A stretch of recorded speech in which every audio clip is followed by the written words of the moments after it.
Resourceful Designer, episode 283. You'll go further if you build a team.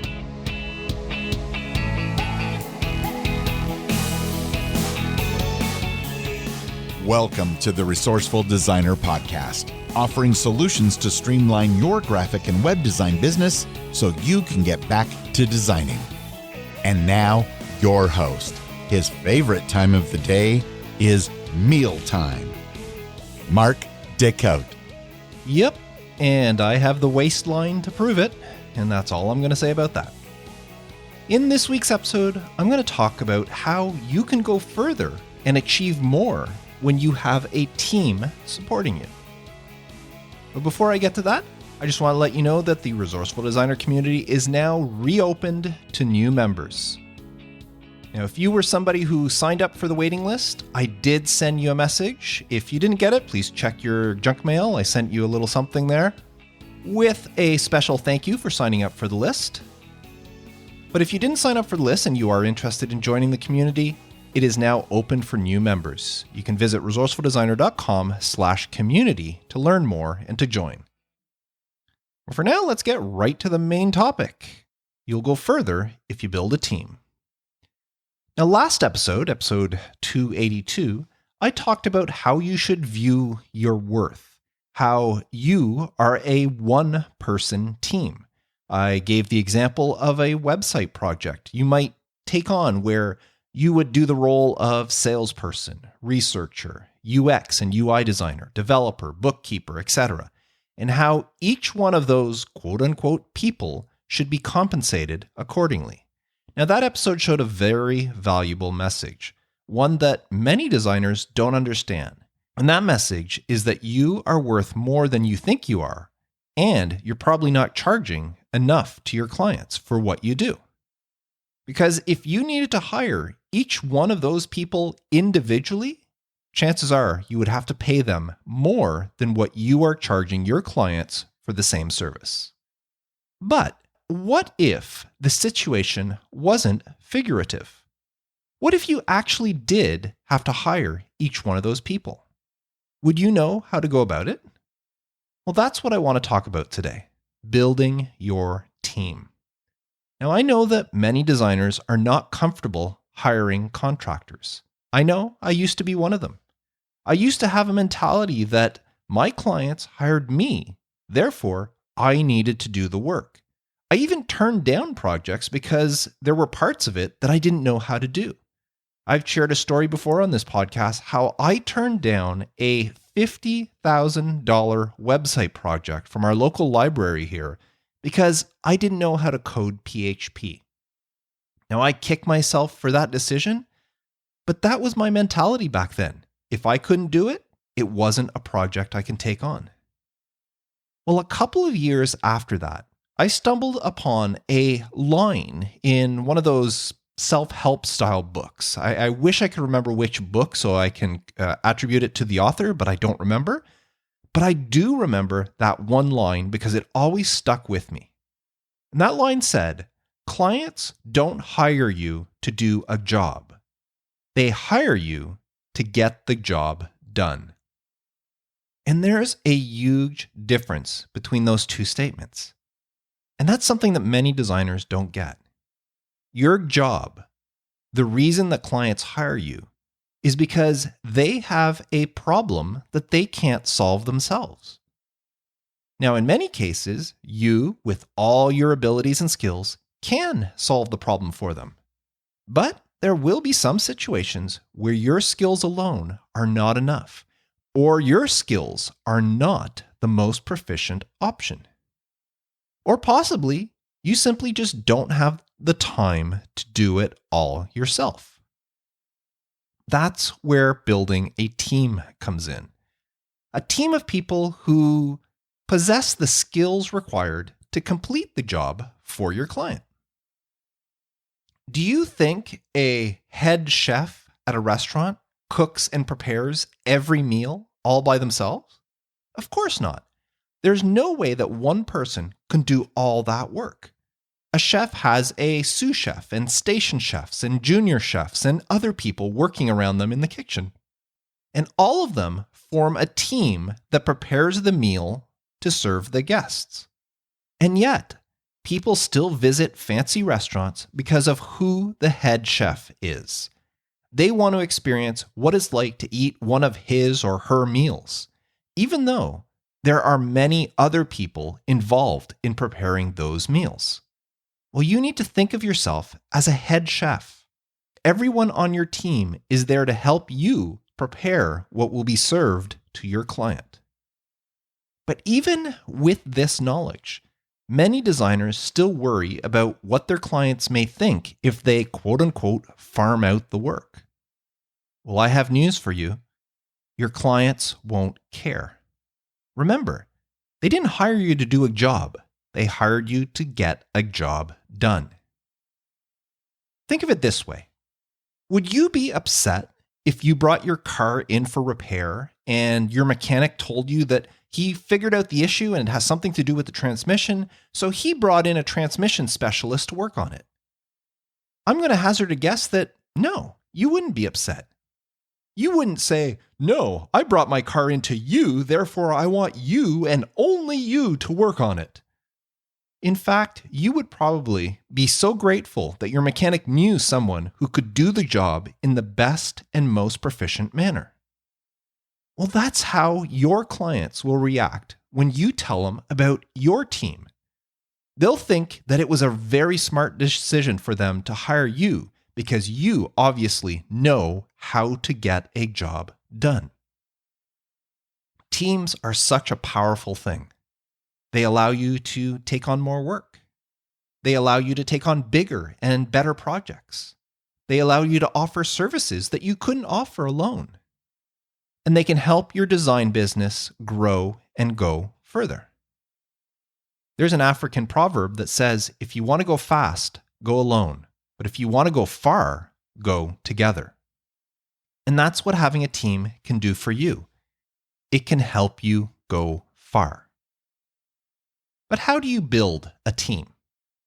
Well, it's one thing to know that you need one, but it's a completely different matter to actually put a team together.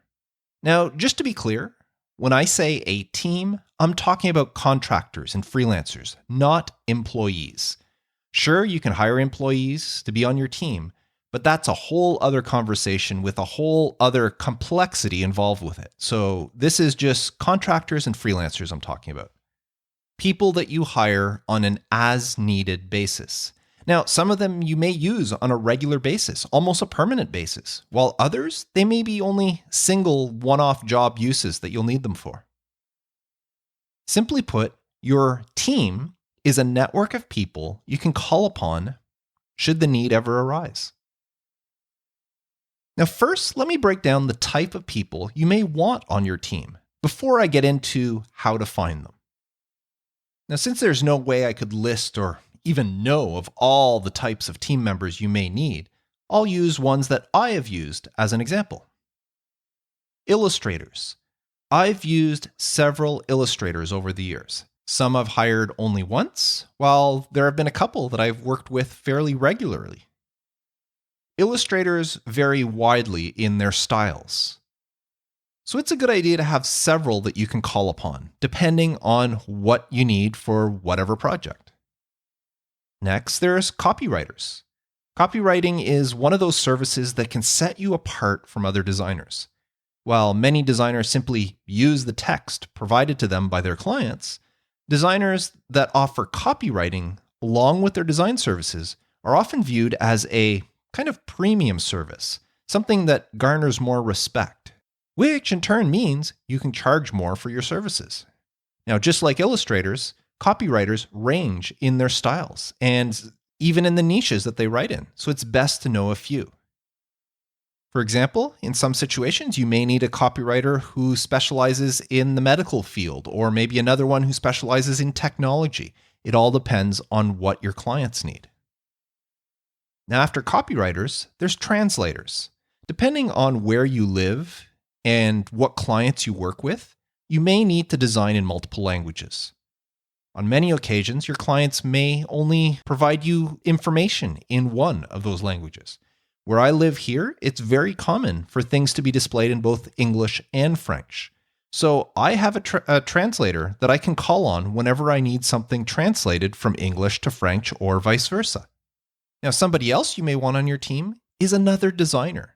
Now, I know this sounds crazy, but sometimes you may want to hand off a project, or at least part of a project, to another designer, either to free up your time or because it's something you just don't want to do. Having a designer you can trust for this is an invaluable teammate. Next, there's web developer. I've said it before, other than, say, HTML and CSS, I don't know how to code. And even with HTML and CSS, I've lost so much of it over the years that now when I need to do something, I have to Google it just to make sure that I'm doing it right. So anytime I need something done that I can't manage with a plugin, I hire a developer. Next, there's the SEO specialist. If you're not comfortable doing your own SEO, or if you just want to give that website that extra boost, you may want to consider hiring an SEO specialist. Now, I do most of the SEO stuff on my own, but I did do this at the request of one of my clients. They wanted something a little bit more, so we looked and hired a specialist, and we saw great results with it. But it came at a premium price that most of my clients are not willing to pay. And after that, there's virtual assistants.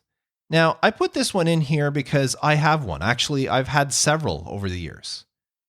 But the fact is that just about every specialty that I just talked about, illustrators, designers, developers, translators, they could all be considered a form of virtual assistant.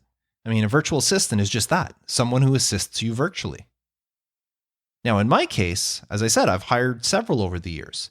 Now, my main VA does a repetitive task for me so that I don't have to worry about it. Every Monday, she logs into my iThemes Sync account and makes sure that all the themes and plugins of every site I manage are up to date.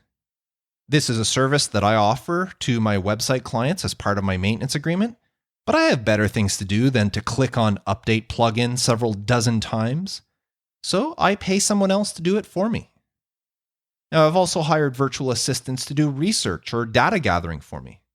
I hired someone recently to go over every episode of Resourceful Designer podcast. I wanted them to create a spreadsheet listing the episode number, the episode title, and the resource or tip that I shared in that one. Because after 183 episodes, I kind of forget which resources and stuff I've shared in the past. So I wanted a list of them. So I hired a virtual assistant, paid her a fixed amount that she agreed to, and she created me a nice spreadsheet with all the information I wanted. Now, before this whole pandemic started, I was actually trying to get more speaking gigs. That was one of my goals for the year, was to speak more.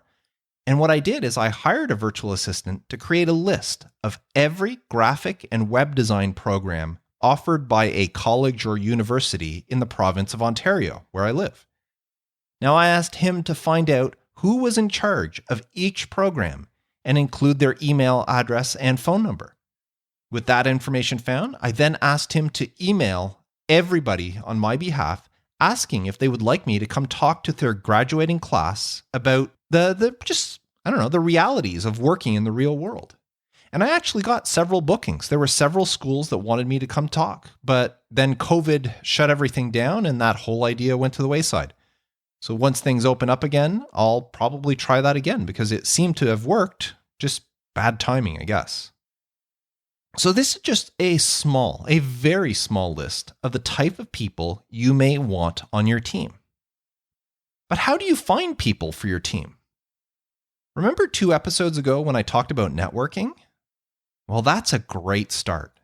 Several of my team members are people I happen to meet through networking or just casual conversations. One of my copywriters, I found them through a friend who mentioned that he knew a journalist that just graduated and was looking for work. Well, I just so happened to need somebody to write some copy for me, so I asked for their contact information, reached out, and she gladly did the job. She did a great job. I discovered my translator at a restaurant of all things. I was sitting down for a meal and I overheard him at the table next to me talking to someone about a project he was translating. So I excused myself, I apologized for eavesdropping, and I asked him for his card or if he had a card, which he did. He gave it to me, and now we've worked on several projects together since then. I've hired illustrators that I discovered at our local Comic Cons. There are always people there, vendors selling their illustrations and that sort of thing. Well, I go around, I talk to them, I pick up their business card. If they are on social media, I'll follow them on social media just to see what sort of work they do. And there's been a couple of times where I really like someone's style and decided to reach out to them when I needed something for a client, and they came through.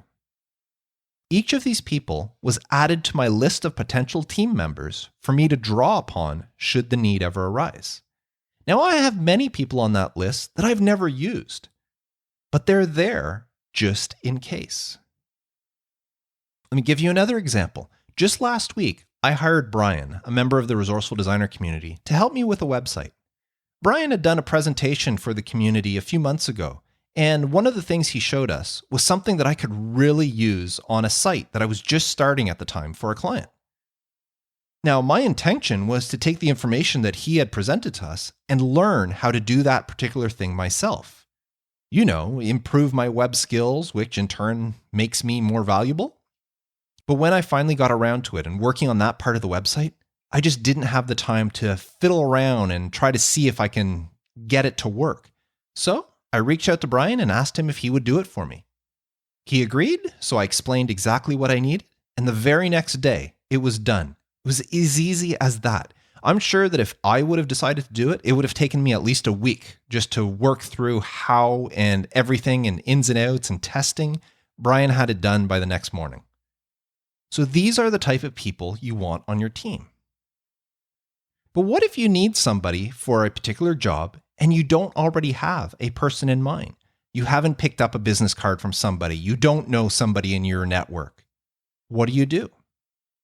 Well, if you find yourself in need of someone with a special skill and you don't already know anyone that could fill that role, the first thing I suggest is asking people you do know. Just like people find designers through referrals, you should do the same when it comes to finding your team members. Need an illustrator with a particular style? Ask people you know, the people in your network, if they know anyone. Need a web developer to help you with a web project? Ask around and see if anyone has a suggestion on who you can hire. A referral from a trusted source can go a long way in finding the right person. But what if asking around comes up dry? Well, when all else fails, turn to the internet. There is no shortage of people online looking to be hired. Places like Fiverr and Upwork are great resources for finding people. I've hired multiple people from both platforms. TopTal.com is another great source to find freelancer.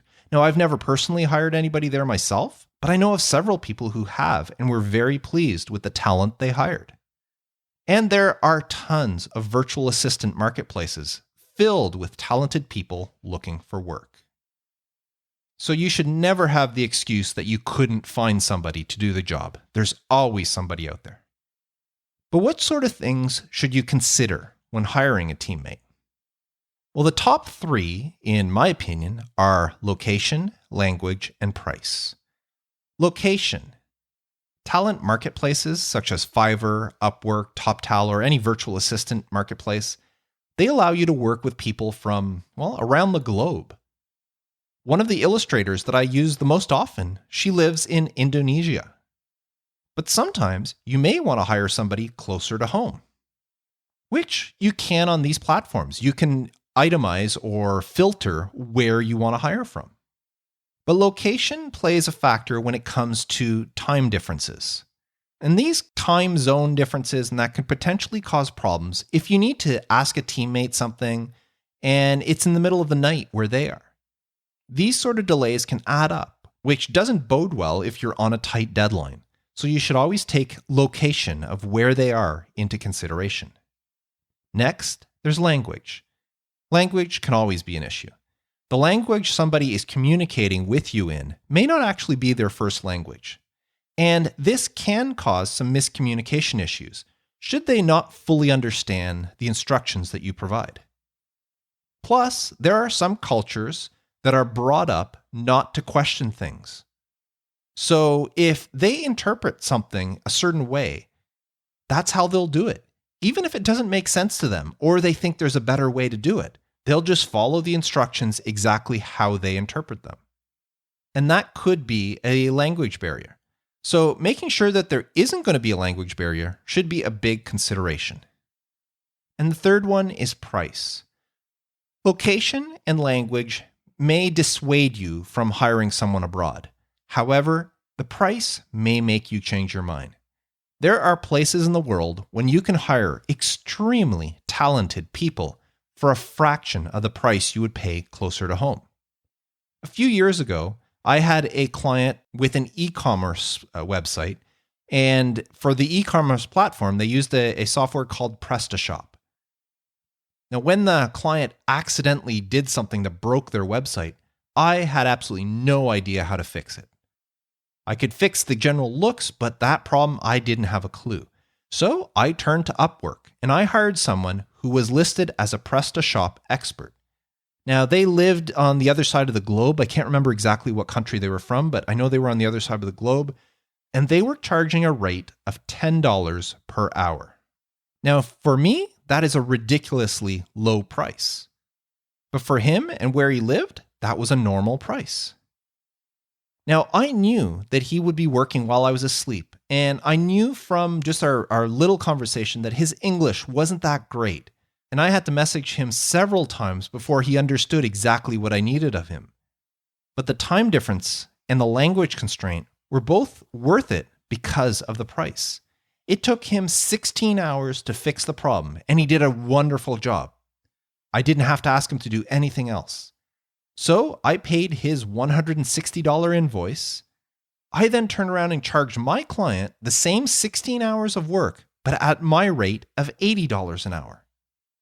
So I made over $1,000 off that one fix of the client website, and I never had to touch the website myself.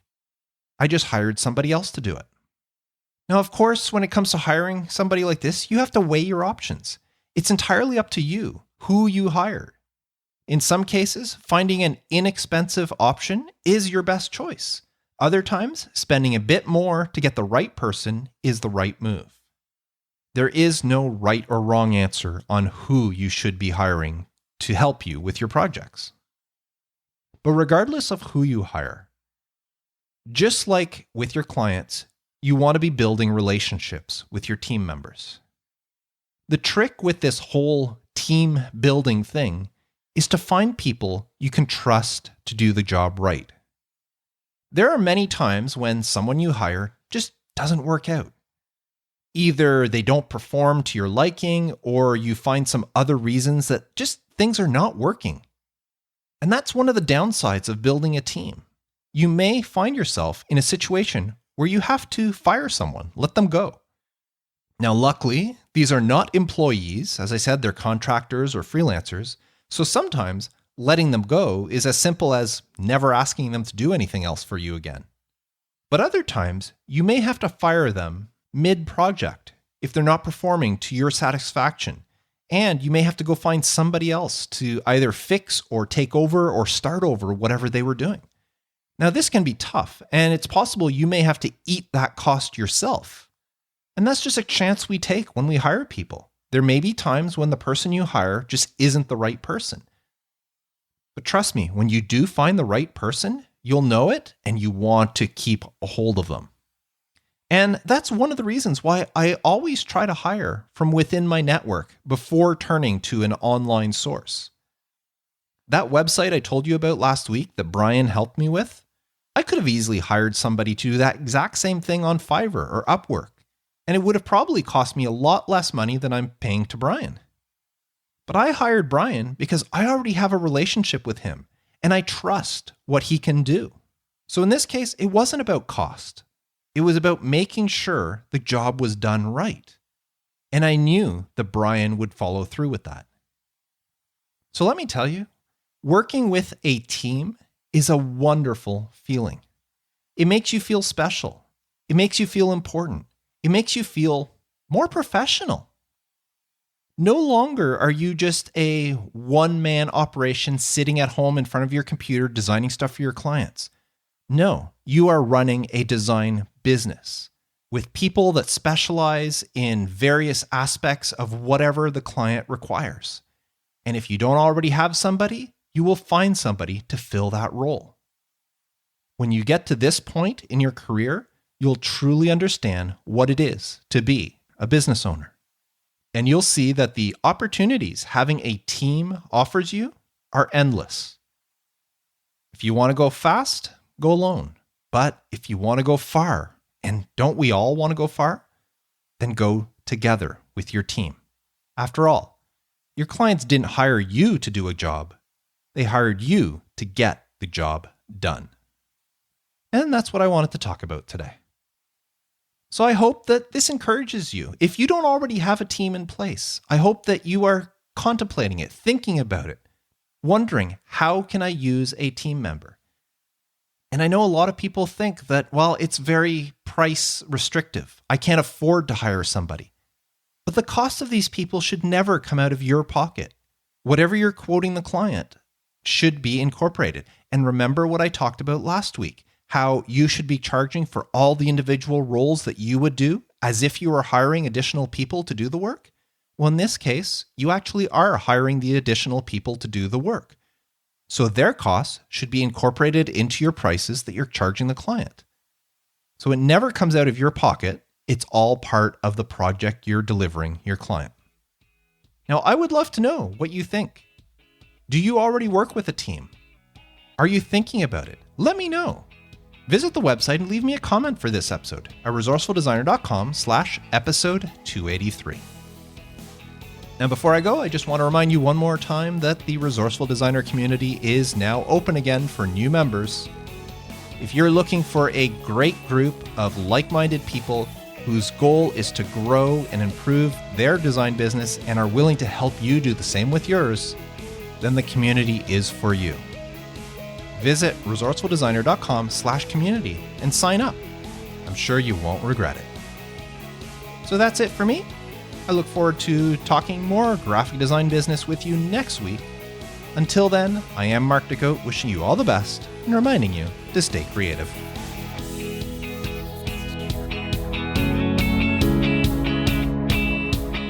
Thanks for listening to the Resourceful Designer Podcast at resourcefuldesigner.com.